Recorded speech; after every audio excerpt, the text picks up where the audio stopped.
If you're traveling to Iceland to fly fish, it's very likely that you will come across the Arctic char. It is tricky, it is beautiful, a dream for many to catch. But how do you do? Where do you find them? What do they eat?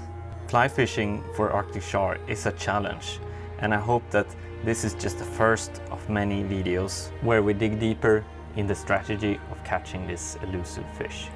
In this video, I'm gonna pick out my top 3 dry flies when it comes to catching Arctic char. The summer of 2024 marked the first season of me working as a guide on Iceland. Someone that has been there helping me to get started. Finding the right flies that works has been my guide colleague and head guide at Fish Partner, Jerome.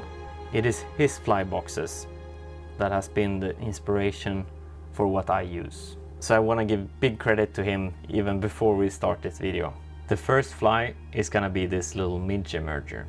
With its unique color combination, it has been working phenomenally good. We've seen fish rise several meters from the depth to take this fly. To make this first fly, we're gonna use the Hanak 230 BL. This is gonna be the standard throughout this whole video actually. This is a super sturdy hook without being too heavy for dry flies. I bundled a pack of 3 CDC feathers in black that I've cut off the tips. So it's just the material, like the loose fibers that I gathered pointing forward. And this is gonna be the wing of the fly. And I think black is such a easy to spot color on the surface, especially when you have some reflections. So black is the ideal color, and it also goes really well with the rest of the fly. Now wrapping the Textreme Power thread 25 denier is what we're using down the base of the hook, and here we're gonna cover the entire hook length pretty much with eye stub in the color red.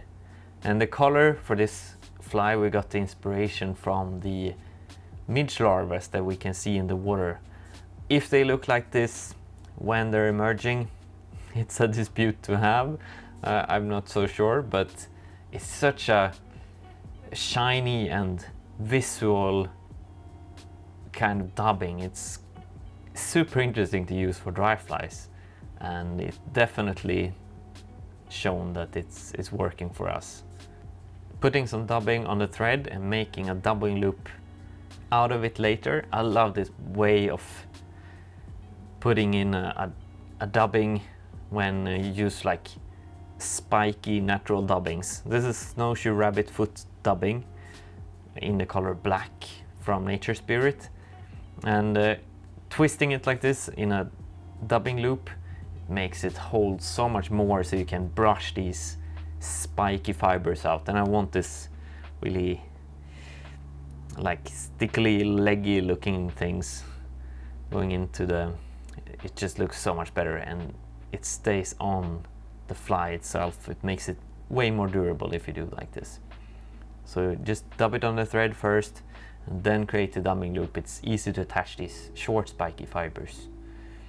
So as you see, the red eye stub is way more part of the fly. The black should just be up in the front at the hook eye and the CDC wing. And there is not much more to this. Just finishing up the dubbing loop and a couple of easy whip finishes, and you have a really effective Midge emerger.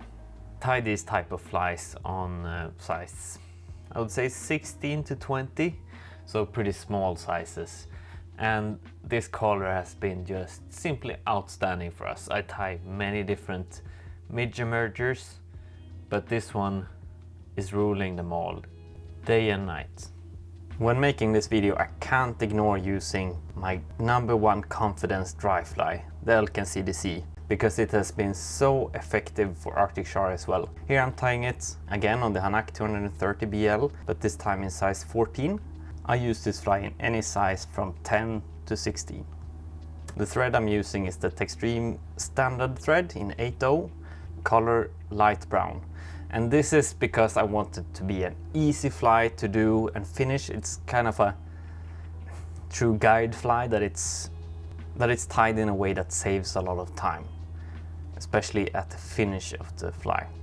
But beginning here, we have classic natural colored Hares mask dubbing from Nature Spirit, and I'm covering the body doubled, so both backwards and then forward, and especially putting a lot of attention to having a heavy butt section, because if you look at a Caddis, it is not slimming in towards the end of the body, it's rather stays thick throughout the whole thing. So I've been building up a juicy bug here, and I don't want it to be, it's gonna be a very flary fly anyway, so I'm taking away some of the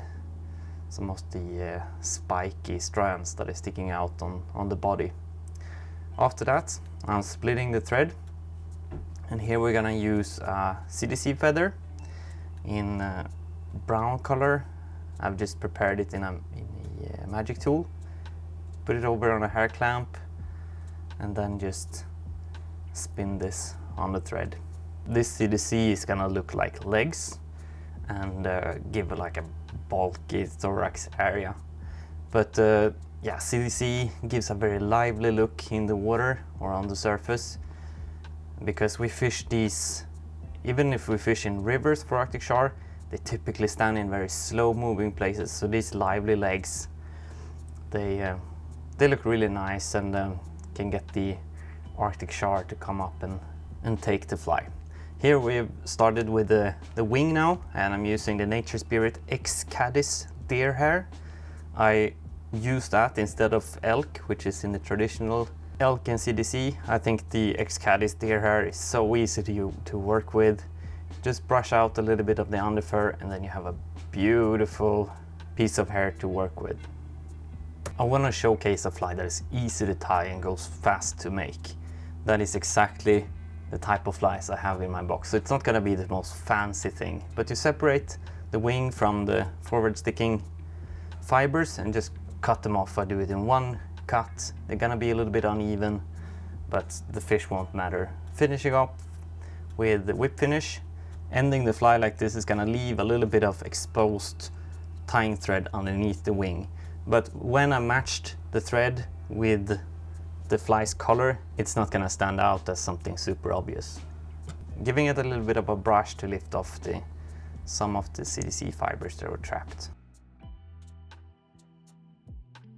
The third and last fly on my list is my version of the Lobel knot, one of many very interesting Midge patterns from Sweden. Gunnar Lobel is the founder of this fly, and he gave me one of his originals many years back when I met him for the first time. And I think that is one of the few opportunities to get in touch with this fly, because he made very little sound about it online. Fantastic little fly that I use to imitate a cluster of emerging midges. The Arctic char just loves it. The clips that you've been seeing here is from my upcoming upload that I will be posting next week, and it is in the topic of dry fly fishing. As soon as it's published, I will put it in the video suggestion to watch next after this video, because it's for sure is one of my most epic adventures with dry fly in the Icelandic highlands. This fly is great to tie after my first fly that I showed in this video, the ice midge, because I reuse quite a lot of the same materials in this fly as well.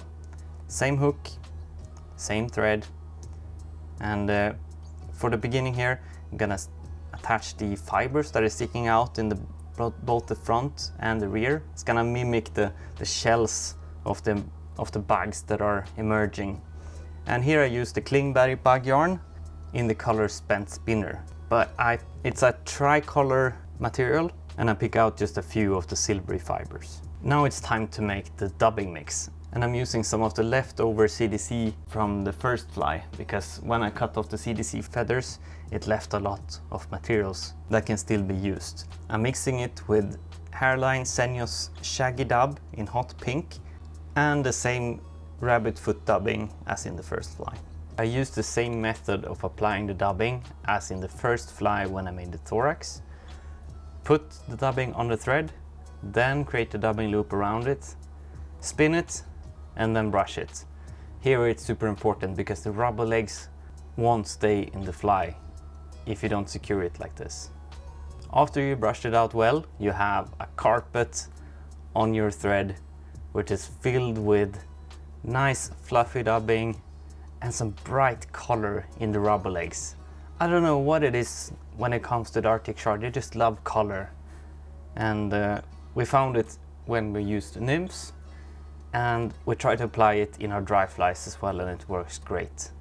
And we want to make a big bulky body here, as similar as the original Lobel knot. This is beefy body looking like several emerging midges getting stuck together.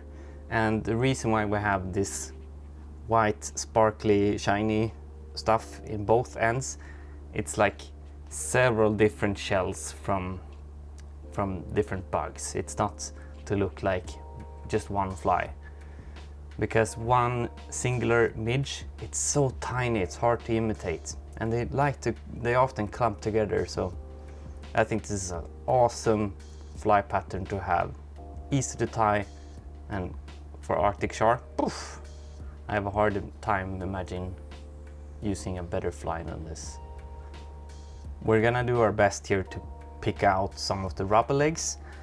They often get caught during the wrapping, so you can pick them out either by a tying needle or like I do, because you don't need to have them so long. So I like to pick them out with a scissor. That way you just cut them off and you get more of them out. The last thing we'll do is to shorten the bug yarn. And there you have it, my variant of the Lobel knot. This is such an easy pattern to make, so I'll enjoy making them all the way from size 14 all the way down to 22. Thanks for watching.